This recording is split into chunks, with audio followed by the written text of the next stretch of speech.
नमस्कार दोस्तों, स्वागत है आपका YouTube चैनल कंपटीशन बॉस पर। मैं हूं आपका दोस्त नितेश। दोस्तों यहाँ बात करेंगे उत्तर प्रदेश में टीजीटी पीजीटी एग्जाम को लेकर। इसका एग्जाम हो चुका, इसकी आंसर की भी आ चुकी, इस पर जो आपत्तियां लगनी थी वो भी लग चुकी। अब दो चीजों का वेट है। पहला तो इसकी रिवाइज आंसर की या फिर जिसे आप फाइनल आंसर की कह सकते हैं वो कब जारी होगी। दूसरा, इसका रिजल्ट कब जारी होगा। लेकिन आयोग दूसरी तरफ कुछ और ही काम कर रहा है, यानी कि एक नोटिस कुछ दिन पहले जारी किया था इसके रिजल्ट से ठीक पहले, जिसके बारे में मैंने आपको डिटेल से बताया था। और उसमें यह था कि इसमें पीजीटी का जो इंटरव्यू टाइम है वो रिड्यूस किया गया है, 21 दिन से घटाकर 10 दिन किया गया है। इसको लेकर के नोटिस जारी किया था।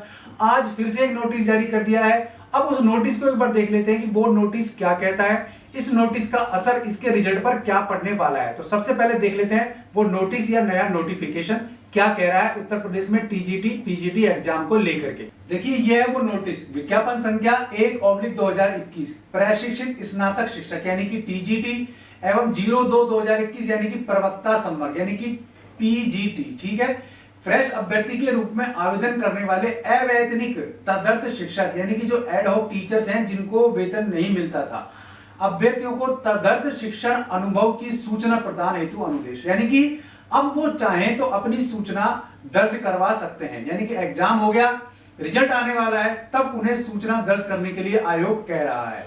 तो सीधी सी बात है, इसका असर रिजल्ट पर तो होगा ही, क्योंकि इसमें उन्हें वेटेज मिलेगा और वेटेज मिलेगा तो काफी संख्या में फ्रेशर्स पर या इसके रिजल्ट पर असर पड़ेगा। हालांकि ये किया गया है कि तदर्थ शिक्षकों की जितनी सीटें अलग से रिजर्व की गई हैं, लेकिन फिर भी असर कहीं ना कहीं इसका देखने को मिलेगा। चलिए इसको आगे पढ़ते हैं।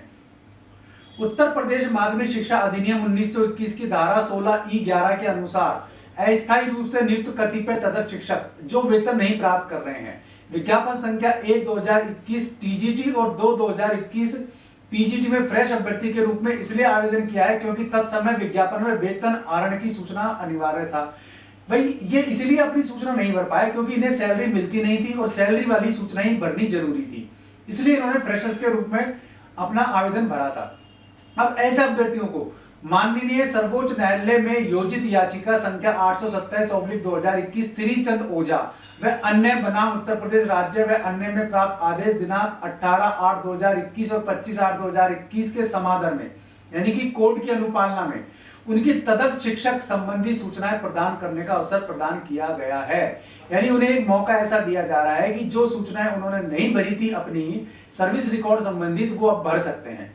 ऐसे अभ्यर्थियों को उन्होंने टाइम दिया है और इस पर आप 11 सितंबर से लेकर के 15 सितंबर यानी कि ये 5 दिन आपको मिलेंगे अपने तदर्थ शिक्षण अनुभव की सूचना वहां पर आप भर दें। अब इसमें कुछ नोटिस दिए गए हैं, कुछ नोट्स हैं, आपको पढ़ लेने जरूरी है।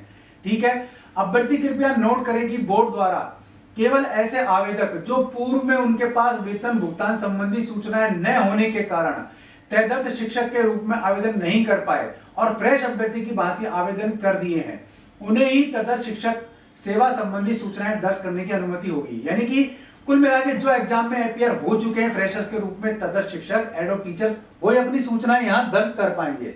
अब दूसरा है, ऐसे अभ्यर्थी सावधानी पूर्वक अपनी सूचनाएं प्रदान करें। इस हेतु उन्हें केवल एक अवसर दिया जा रहा है, दोबारा नहीं दिया जाएगा, ना ही इसकी डेट बढ़ेगी।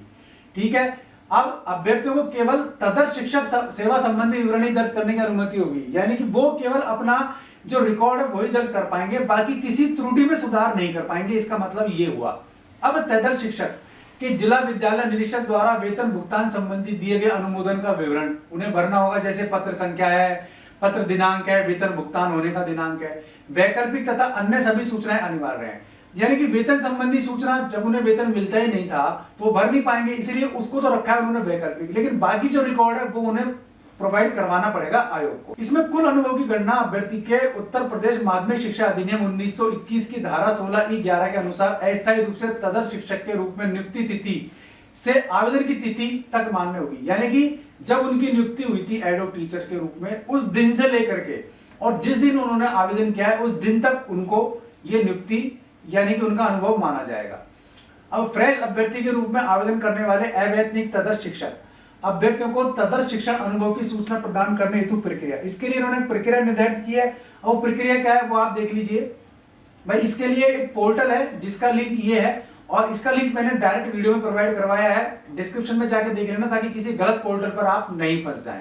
तो वहां पर आप क्लिक कीजिए और इसके अनुसार आपको क्लिक करना पड़ेगा। इसके बाद आप अपना वहां पंजीकरण की संख्या यानी कि आवेदन जो आपने किया उसके पंजीकरण की संख्या, अपनी जन्म तिथि, जेंडर, डोमिसाइल ऑफ स्टेट, आवेदित आरक्षण श्रेणी का अंकन करते हुए कैप्चा की प्रविष्टि करें। फिर बाकी जैसा जैसा वो आपको बताए वो आप करते जाएंगे। आपका मोबाइल नंबर अपडेट रखिए क्योंकि ओटीपी आपको उसी पर मिलेगा, ठीक है। इसके अनुसार आपको यहाँ फॉर्म भर देना है।